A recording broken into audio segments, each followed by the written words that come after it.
Olá, pessoal. Eu sou Daniel Costa de Paiva, professor na Universidade Federal Fluminense. E nesse trabalho tenho a companhia do José Sérgio, que é mestre em ensino, e do Gustavo, que é mestrando em ensino pela universidade. E a gente vai falar sobre um trabalho que a gente intitulou Impactos Cognitivos da Automação, Perspectivas Culturais diante da Tecnologia Digital. Antes, porém, gostaria de convidá-los a conhecer o nosso grupo de pesquisa e o grupo de educadores Google que a gente conduz aqui na cidade de Santo Antônio de Pádua. Vocês podem conhecer através do Instagram ou do Facebook e também o nosso canal Daniel Costa de Paiva do YouTube. Zé Sérgio, eu queria te pedir para falar um pouco desse trabalho para a gente, depois a gente vai alternando entre os apresentadores. Olá a todos. É um prazer estarmos aqui para apresentar um pouco desse trabalho que foi realizado por nós. Esse trabalho ele tem uma grande relevância social e cultural para a nossa região, né, intitulada Microrregião do Noroeste Fluminense. Por quê? Porque esse trabalho ele tem como objetivo fazer uma análise quanto à automação impacta nos processos cognitivos individuais e nas relações sociais entre as pessoas. E discutindo os benefícios e os problemas que essas relações podem trazer.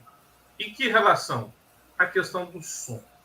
E mais para frente nós vamos entender o que seria isso melhor, de que forma trabalhamos isso melhor. Como fundamentação teórica, nós tivemos Freire, Querens, Laraia, Moraes, Bressan e Jorge e Morin. E a relevância do trabalho. Pensar o quanto as tecnologias podem interferir direta e indiretamente em aspectos cognitivos e nas pessoas em cidades interioranas.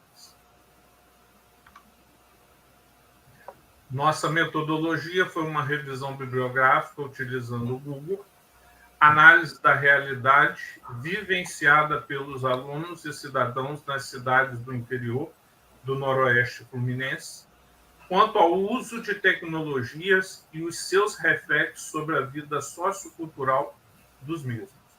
Desenvolvimento usando o Arduino e componentes eletrônicos da automação de sons e a pesquisa de campo nas escolas e igrejas no interior. Resultados iniciais que nós obtivemos, ele se trata, em primeiro ponto, cada sociedade cria sua forma de pensar, amar e sentir, dando signos e significações. Conforme havia dito, os sons, ele traz modificações e desperta nas pessoas sentimentos diferentes, de acordo com o momento ao qual ela está vivendo e o tipo de som, incluindo até mesmo esse som em relação aos múltiplos horários que temos durante o dia. Um exemplo disso é em relação aos trens e suas viagens. Afinal de contas, os sons de meios de transporte e os seus horários até os dias atuais interferem na rotina e no comportamento dos transeuntes. Então, se você está esperando alguém chegar pelo trem, né, conforme era antigamente, a gente percebe que essa pessoa terá um sentimento, uma reação, um comportamento. Se essa pessoa estiver indo embora, esse familiar indo embora, automaticamente teremos uma outra sensação, um outro sentimento.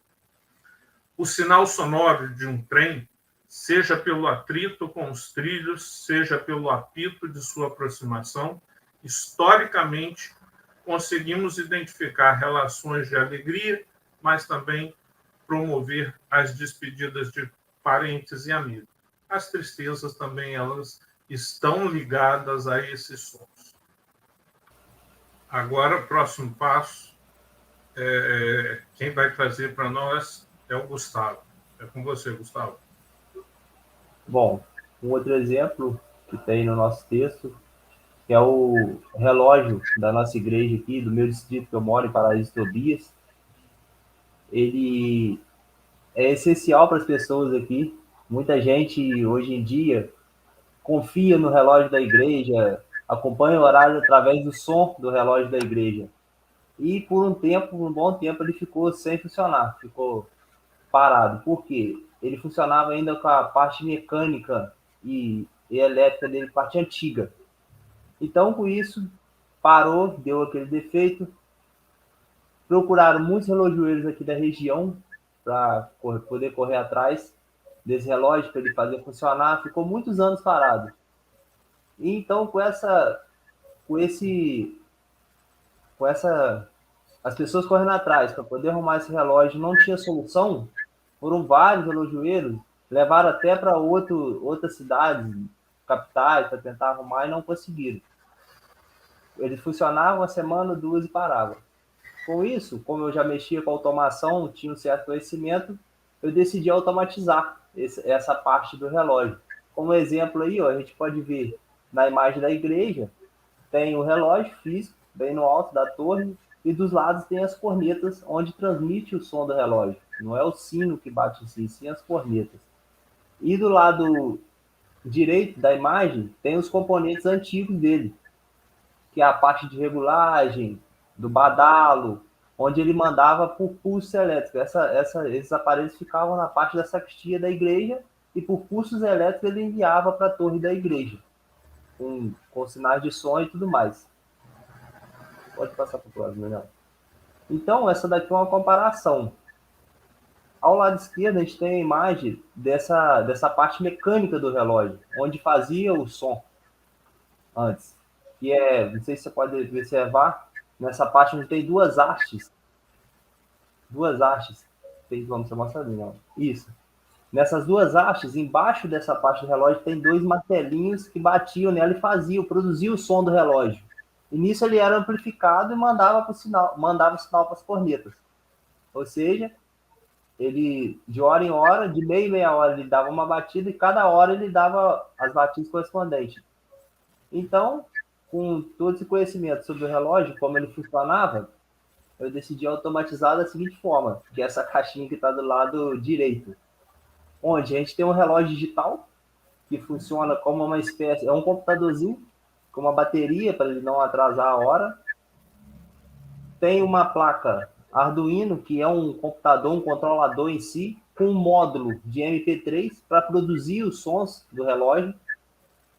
Do lado tem o relé, que ativa as cornetas, que ativa o amplificador e a mesa de som, para ela não ficar ligada 24 horas. Então, só ativa na hora que ele for tocar, ativa e desativa.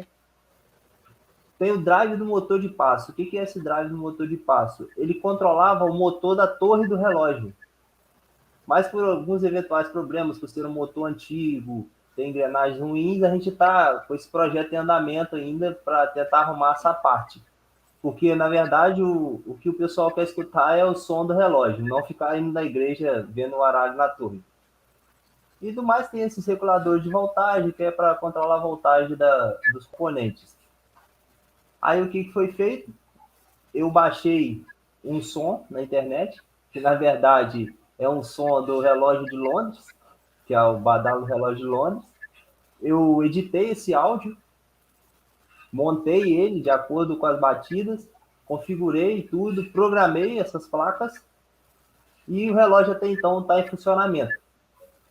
E uma outra coisa que tinha aqui antigamente é que todos os dias às 6 horas tinha uma oração da Ave Maria e essa oração era feita através de um rádio de som. Como era uma espécie de som antigo, aí todo mundo teria que ir lá às 6 horas, todo mundo não, uma pessoa específica teria que ir lá às 6 horas, ligar esse som, colocar na corneta para transmitir essa gravação que era feita pelos padres da oração, para transmitir nessas cornetas, todos os dias às 6 horas. E como já tinha essa automação, a ideia foi feita o seguinte, eu gravei junto com o padre daqui a oração e adaptei dentro dessa automação do relógio. Todos os dias às 6 horas ela toca automaticamente. E é isso. Perfeito. Perfeito. Bom, então, como vocês puderam perceber, Esse trabalho ele traz uma linha histórica e ele traz 3 exemplos. Um exemplo do trem, um pouco mais antigo, onde as comunidades dependiam muito da chegada do trem, da sirene do trem, e isso representava a possibilidade de ir de uma cidade para outra, de uma localidade para outra, ou a chegada de algum parente.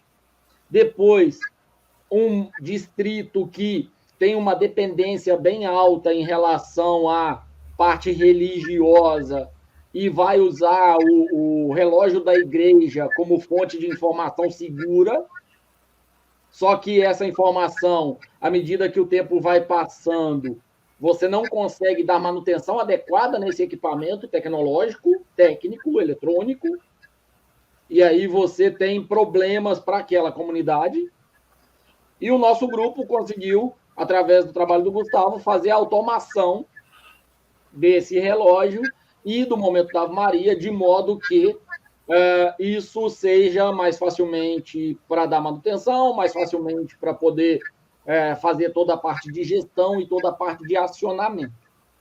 Vamos trazer para um cenário um pouco mais atual os horários de escola. Nos horários da escola, nós também vamos ter algo que é comum a esses 2 outros exemplos, que é o sistema sonoro. Uma criança, quando está indo para a escola, 7 horas da manhã, que o sinal da escola toca, essa criança, na maior parte das vezes, sai correndo porque ela precisa entrar, senão ela não é permitida a entrada dela após esse momento. São bem famosos os fechamentos de portão do Enem, porque os candidatos chegaram depois do horário. É uma reação completamente diferente, apesar de ser o mesmo estímulo sonoro, a reação desse estímulo às 7 da manhã, do tipo, preciso entrar, senão não vou ter aula, vou ter que voltar para casa, e em geral com uma advertência, comunicada aos pais, para um estímulo às 9h30 da manhã, que é o horário do intervalo, onde essa criança agora ou esse aluno, agora já está saindo para alimentação, saindo para encontrar diversos colegas. 9h50, término do intervalo, apesar de ter uma reação diferente, se a gente está olhando o aspecto cognitivo, é uma reação que ela até certo ponto é boa, até certo ponto é ruim, porque falta pouco tempo de aula até o momento dessa criança ir embora para casa, rever sua família, se alimentar em casa e coisas desse tipo. Claro que aqui a gente está citando um exemplo de escola fundamental no horário da manhã. A gente não está citando aqui exemplo de integral, mas os momentos do sinal geram reações cognitivas, tanto individualmente quanto no coletivo, relações sociais, diferenciadas, apesar de ser o mesmo estímulo. O porquê que isso acontece? Primeiro, porque a percepção e a compreensão e a reação, ela não depende puramente do estímulo, mas também do ambiente, do momento e do contexto. Se existe uma relação conflituosa desse estudante com outros dentro da escola, aquele mesmo sinal de 9h30 não vai ser mais de ansiedade de vou sair para ir na cantina, mas vai ser de ansiedade por ter que ficar recluso ou evitando determinados locais do ambiente. E aí, a discussão que a gente traz, então, nesse trabalho é o seguinte: a evolução tecnológica, ela é real, ela é presente, ela é cada vez mais interessante, mas ela tem pontos positivos e negativos. Em especial quando a gente olha aspectos de cognição individual e aspectos de relacionamento social.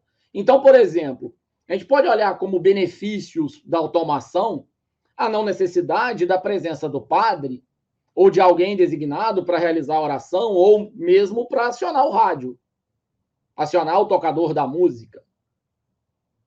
Você pode programar via dispositivo eletrônico em determinado horário em determinado horário em todos os dias, aquilo vai tocar. Pode ser, inclusive, um arquivo diferente. Isso é muito bom.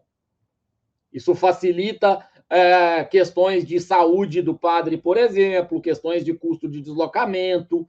E reparem que aqui a gente está trazendo o exemplo da igreja, mas poderia ser qualquer outro ambiente, uma empresa ou um grupo de bairro, funcionaria da mesma forma. Outra questão de benefício é contornar imprevistos.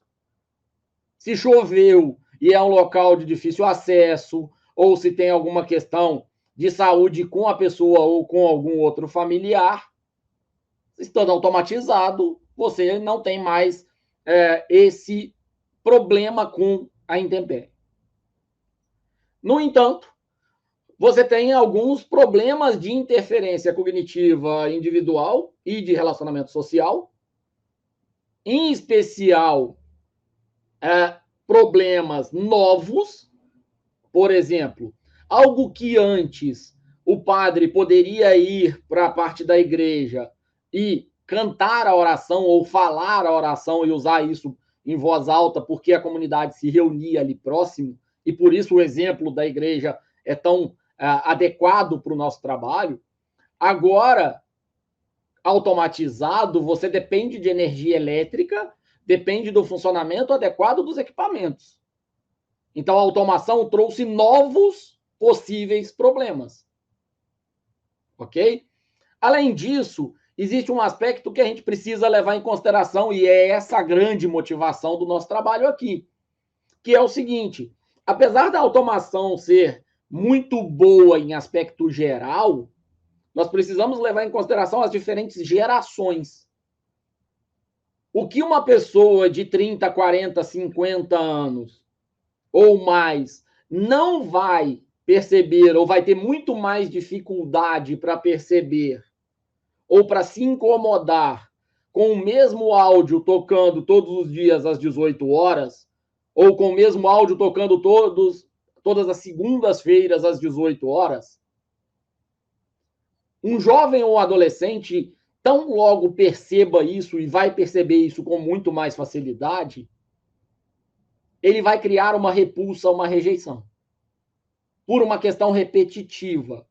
Afinal de contas, esse jovem, ele está imerso num ambiente onde, no YouTube, ele coloca em velocidade diferente, onde cada vez mais os canais de televisão têm baixa adesão, seja em televisão aberta, seja em televisão paga. Por quê? Porque o jovem prefere escolher o horário que ele quer assistir. Então, os streamings, ou seja, as transmissões sob demanda, elas são cada vez mais populares nesses jovens. Nesse aspecto, a automação pode e deve interferir negativamente no quesito adesão desses jovens em relação a aspectos, por exemplo, religiosos. Algumas considerações finais. A gente não está aqui advogando contra a automação, a gente é dessa área, a gente entende que essa área é extremamente produtiva e relevante, mas a gente precisa alertar para que a automação não seja feita de modo desenfreado, para que ela leve em consideração protagonismo, proatividade e, principalmente, o senso de pertencimento desse jovem, dessa população em relação àquele ambiente. Automatizar para reduzir a carga de trabalho pode ser benefício só para quem está tendo menos coisas para fazer, mas pode impactar no curto, médio e longo prazo numa baixa adesão. Então, fica aqui o nosso alerta, a nossa discussão em relação a isso. E esse é um trabalho que nos deixa bastante satisfeitos de trazer, uma vez que o José Sérgio tem diversas pesquisas, inclusive uma pós-graduação sobre o sistema de transporte por linha férrea, por trens. O Gustavo tem bastante trabalho sobre Arduino e automação, e a gente conversa muito sobre não utilizar a tecnologia, a técnica por si só, mas pensar isso enquanto sociedade, enquanto comunidade. Essas são algumas das referências que foram utilizadas aqui. Eu quero agradecer muito a presença de cada um de vocês. Muito obrigado, Gustavo. Muito obrigado, Zé Sérgio, pela parceria. E convidá-los a conhecer o nosso canal do YouTube.